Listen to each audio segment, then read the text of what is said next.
time I was kind of started this, been a huge life transition at that time, and I started this journey of kind of getting to know who I was at more of a deeper level, and part of that was unlocking my voice in different ways and letting more of myself be seen in different ways, and there's a lot of points along the way for me exploring different things to do that, and the last leg of it felt like stepping in and playing some music that I've made in public, in front of people, because normally it's just me in my living room, on my couch. So this is actually the first time I'm going to be doing that for you all, so I'm excited. Yeah, just really grateful for this class, that it's been a really safe container to grow in, and all the courageous, awesome women who got to do it with. So to kick it off, I'm going to start with a poem. This whole performance, like the poem and the song speak to kind of the whole unlocking of voice. So this one's called For the Woman at Sea. A decade ago, I was standing outside of a stadium and something unexpected happened. Suddenly, I could breathe, but couldn't speak. Boulders lodged in my throat, hands hailed, sirens rushed toward me. And as men look for answers on tissued walls, I wanted to tell them I've been here before.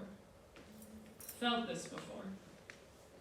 The 500 times I learned to question thoughts before they swam to words, having seen the wreckage others left behind with their reckless mouths.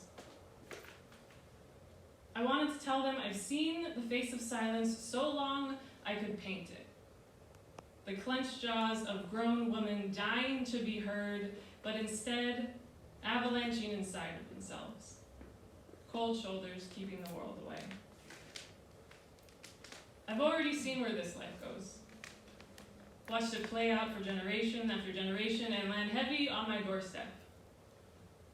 I sent apology letters to the self that nodded yes, but felt no. Circled the ache the way a mother, humpback, circles her dead calf. I can't just leave her there. We've lived together so long like this. But I can't tie her to my back anymore either and pretend this big, beautiful sea doesn't call me like a siren. I think the trouble is, we try to put parts of our lives in padlock closets in the basement. We try to forget so we can find our way forward.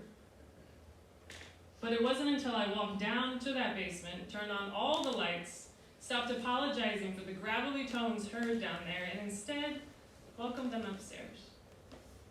Made them hot chocolate, hugged them from behind, thanked them for all the creative ways they learned how to survive.